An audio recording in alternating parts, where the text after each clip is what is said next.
and we're seeing a lot of social unrest. We're seeing a lot of talk about defunding the police. We're seeing people protecting their own properties. So I want to get into your expertise because I'm in real estate in terms of people owning homes. Can you first give us some tips, basic tips as a homeowner? In big cities, we were seeing rioting and stuff. How can a homeowner protect their properties at this point? In general, social unrest and in general of every day. I'd love to get your expertise on that. Sure.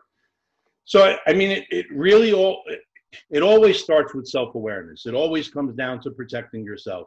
I mean, there's, according to the Department of Justice, there's just about 1 million burglaries a year in our country. 1 million.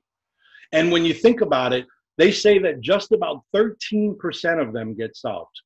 And it's because of lack of evidence. And majority of them are happening between 10 a.m. and 3 p.m. And why is that? Because most burglars feel like no one's there. Now, the problem that we run into is COVID has got a lot of people working from home. So now, if we kept to that same statistic of 1 million burglaries happening majority of the times between 10 a.m. and 3 p.m., now, because of COVID and people working from home, you don't have a burglary on your hands. You actually have a home invasion on your hands. And people really have to protect themselves. 30% of those burglaries. So you're talking about over 300,000 of those burglaries happen because someone left their window open or their door open.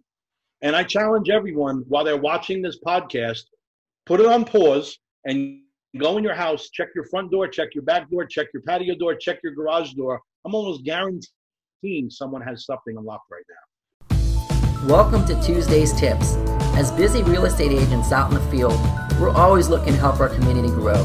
Tuesday's Tips is about allowing our community to share about their businesses and promotions and providing you, the consumer, a place to find out more about what makes this community great.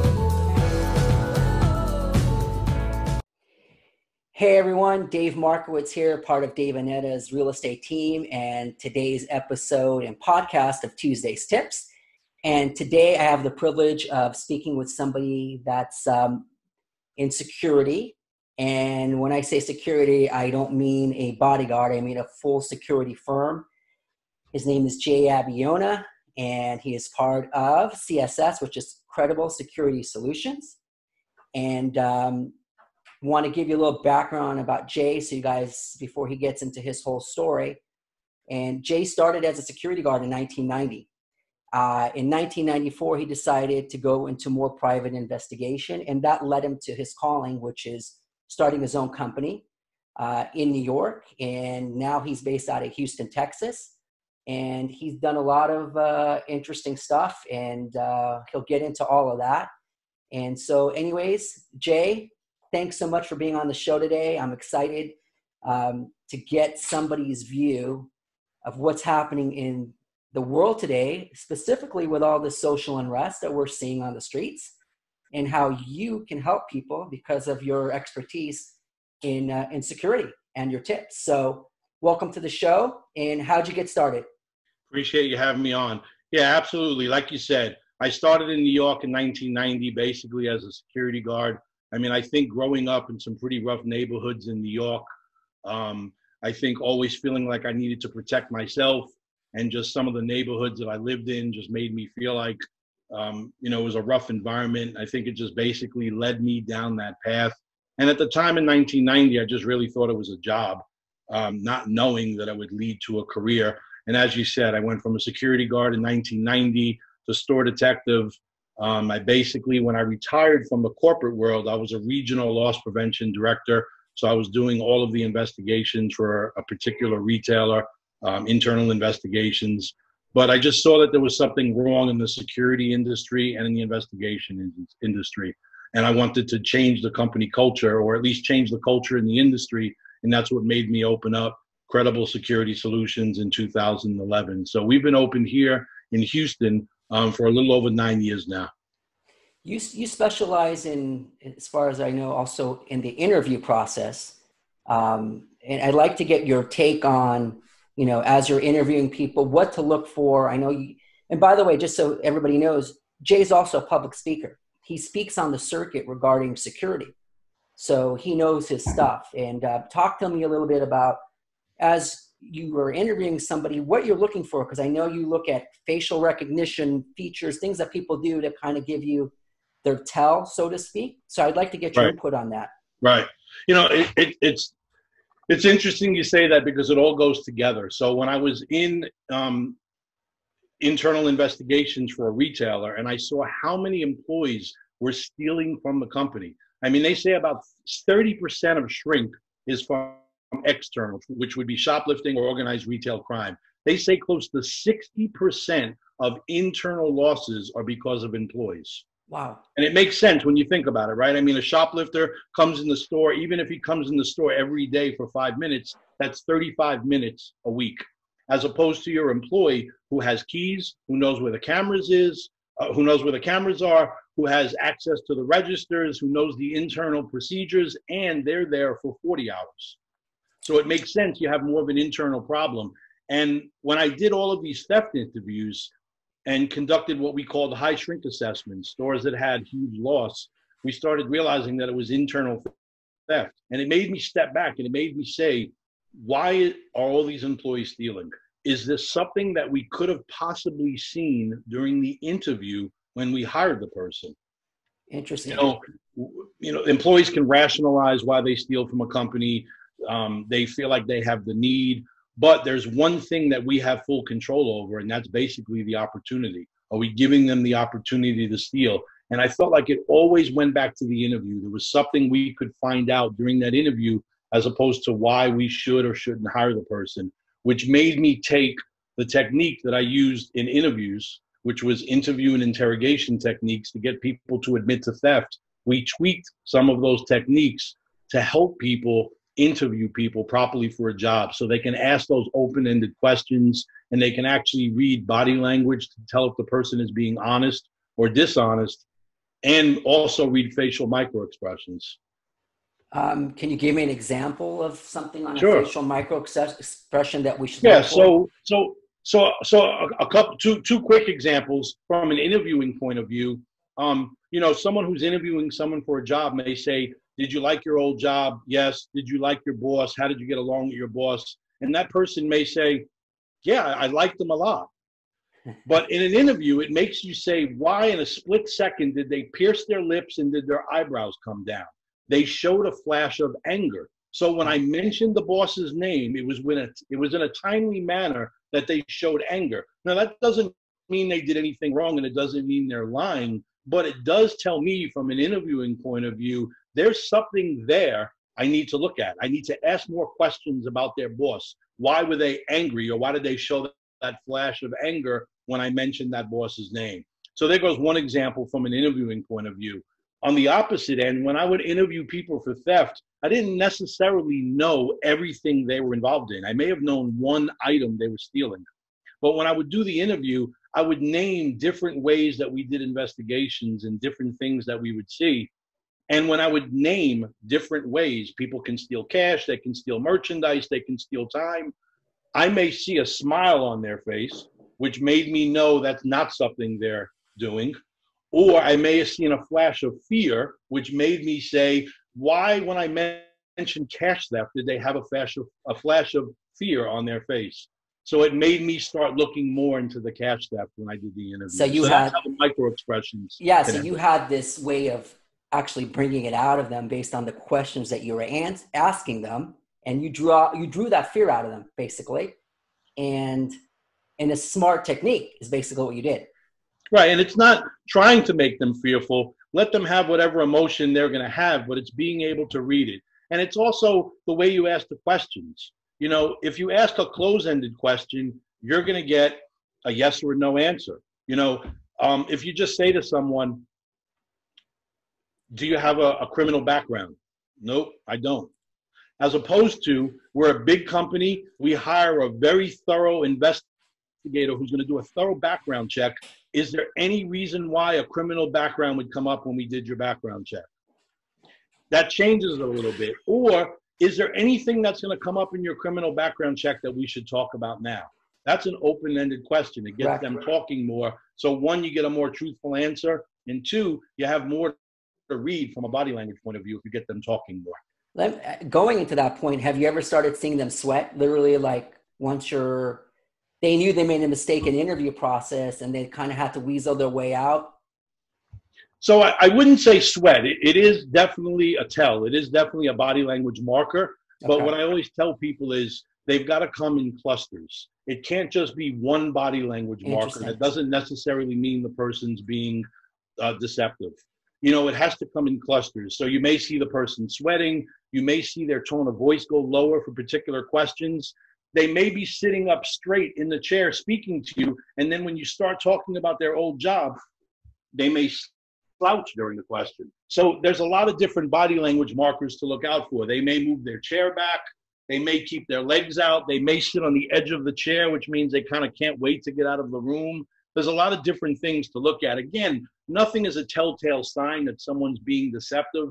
But if you only go on a resume, you may have wrong information. And if you only go on the words of an interview, you may have wrong information. It's really putting it all together and then coming up with the best solution as to whether you want to hire the person or not.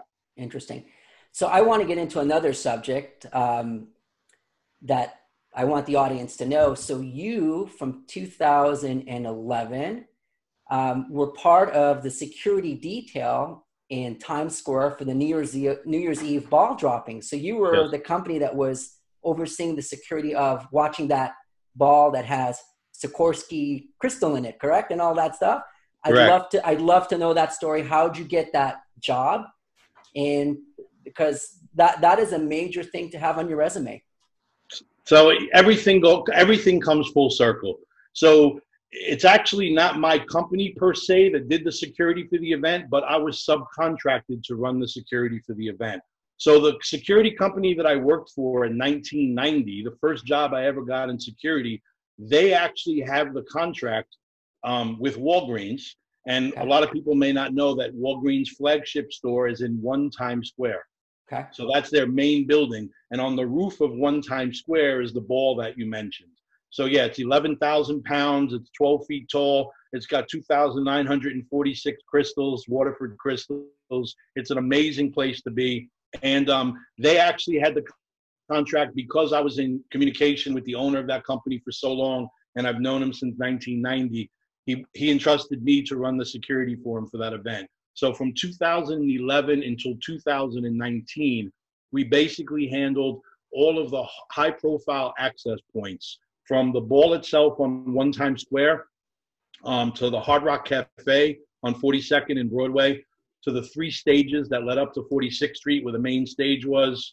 You know, you see all the performers on New Year's Eve, and then the TV truck on 48th Street. So we had about 40 security officers working. And again, we didn't really do the protection part of it. NYPD did. I mean, Correct. You have almost 1 million people in attendance. You have, you know, counterterrorism, FBI, DEA, every municipality is there protecting this event.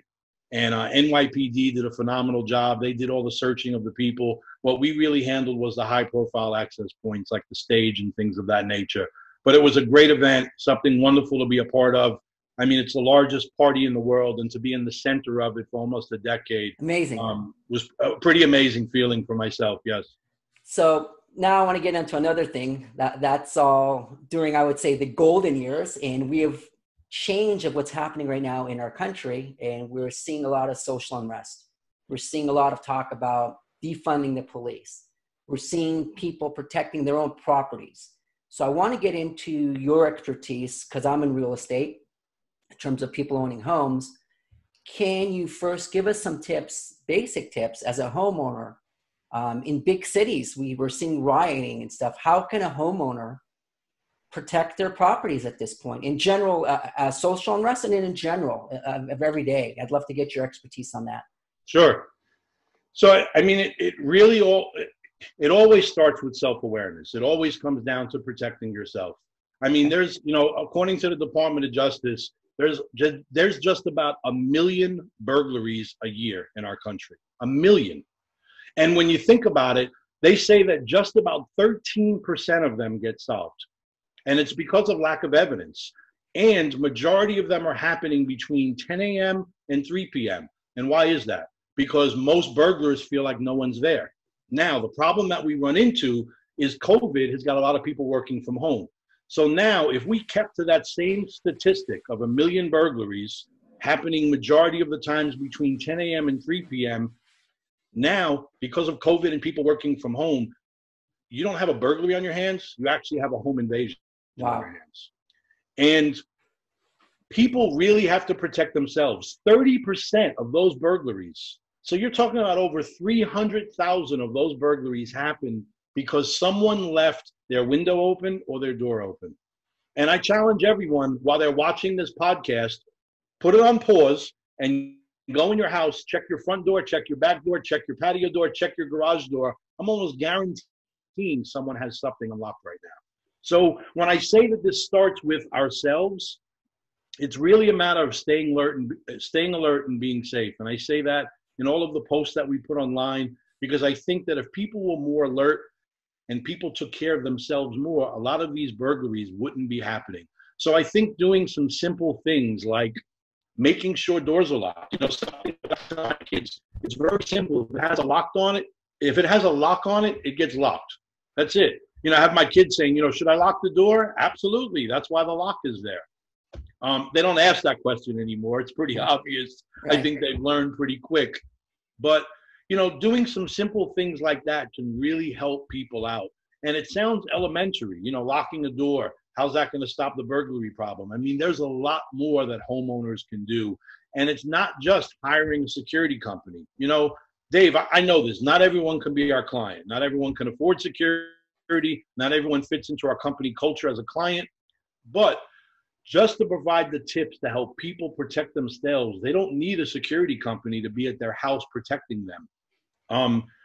Crime prevention through environmental design. It sounds like this huge theory, but it's just doing some simple things that can help protect you. For instance, you buy a new TV, don't put the box out during garbage, because now everyone knows you have a new TV. Keeping the bushes trimmed so you can actually see out your windows, or police could see in if they needed to, if there was something happening in your home. You know, not having bricks near your window, which is going to make it very easy for the burglar to pick up and break the window. Locking your door. Something as small as keeping your vehicle in your garage, not in your driveway, because now people don't know whether you're home or not. If they know that your car is always there when you're home, but it's not there, you're not home, it's a perfect time to do the burglary. So it's just some little things that you can do, or that homeowners can do, to tweak their home to just make sure that they're keeping their family safe. So you're basically keeping the burglar off balance, and it's the unknown on their part saying, oh, I'm not really sure if they are home, they're not, but I'm not going to take that chance and find out. I may walk in and find myself the burglar in a situation where the homeowner is armed, and burglars don't want that kind of situation either. They don't want attention brought to them. Correct? Absolutely. They're looking for low-hanging fruit. So there's so many different things, and this is why I say security's layers. Are you going to keep someone out of your house guaranteed? No. If they really want to get in, they're probably going to get in. But if you're doing things like having motion detector lights in the driveway and in the backyard, so they're off until the motion sensor is broken, and then there's light on them. If you're doing things like having an alarm, you know, we don't deal with alarms, so I'm not trying to sell anything here, but I think spending $150 to get an alarm installed in your home, getting every window contacted, actually getting a glass break put in, so if someone breaks your glass, that would set the alarm off, and then putting signs up, letting people know that you have an alarm. And then to go a step further, actually using the alarm, arming it. There are people that I've heard have an alarm and they don't use it. For years. It's very particular even how you use it. So if you're going to leave, if you have an alarm and you're going to leave, go ahead and arm it on a way.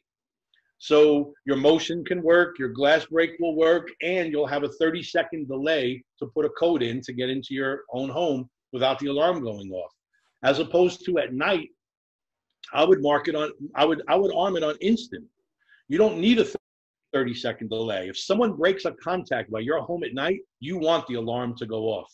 So that's how I set my alarm. I basically set it on instant. So when I'm home at night, if someone broke a window or broke a contact, the alarm is going to instantly go off. You can even go a step further and get a duress code. You can call your alarm company and say, I'd like to enter a duress code so that if someone was invading my home at the same time I came home and they said, turn the alarm off, I'm going to put a certain code in that's still going to disarm the alarm, but it's going to let the alarm company know that I'm being robbed right now. Interesting. So it's all these little things setting up from the beginning, and it's basically planning. And, you know, and that's why I say stay alert and be safe. It's not being scared, surviving life as a warrior. It's actually being prepared and living life as a warrior. I mean, it's actually preparing yourself for a problem to happen before it does. So then once it happens, you already know how to respond to it. So I want to just let people know where they can find you, first of all, because I know your YouTube channel gives tremendous amounts of tips. And people should follow you on that because you really give them the basic, I think it's common sense tips. And I think that's what's great about you. You really get down to, you know, just showing people how to protect yourself and look forward thinking. And I think that's the way you're training your people that as you're teaching the security thing. So Jay, where can people find you online? Tell us about that. Sure. Any social media platform from Instagram, LinkedIn, YouTube, Periscope, Facebook, Credible Security Solutions, or you can just Google hashtag CSSONE, CSS1, and we come up on every social media platform. Feel free to follow us. Again, there's no sales pitches. There's no sales tactics. I know everyone can't be our client, but there's something that I do know that over 7 billion people in the world need, and that is to stay safe. And that's why we provide these security tips to keep people safe. Phenomenal. And I will have all that information down below. People will be able to see that as we're watching right now. And Jay, I just wanted, again, thank you so much. The information that you gave is incredible. Guys, follow his tips. He knows his stuff. He's experienced. And Jay, again, it's a pleasure, my friend. And same here, Dave. Thank you for having me on the show. We will be in touch. And guys, have a great day. Thank you again for watching our show. And have a great and safe week. Bye, guys. Appreciate it. Hey, guys. Thanks again for watching today's episode of Tuesday's Tips. Please reach out and follow us on all our social media. And if you have any real estate needs, please reach out to us. We're Dave Neta, and we're the Elite Team. Take care, guys. Bye.